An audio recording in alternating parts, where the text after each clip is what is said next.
Welcome. In this video I'm going to be replacing the windshield wipers on this 2018 Honda CR-V. So these are the blades I'll be using. They're the Bosch Icon 26A and 17A, and I'll put a link in the description of these on Amazon, and if you use that link it helps me out a little bit and doesn't cost you anything extra. So this isn't the factory blade on here. This is actually a different Bosch blade. So to get this off I'm just going to kind of wiggle it and pull down like so.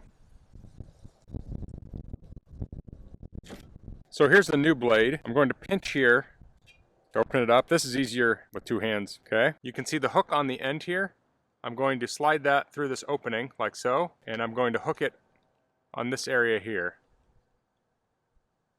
And I'll slide it up, and I'll clip it closed, and that's it.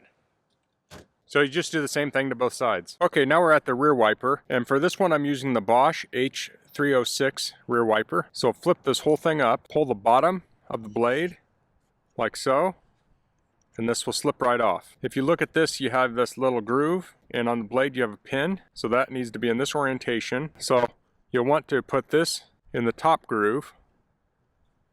So we'll slide it on like this, and then rotate it so the pin goes in that groove, like so.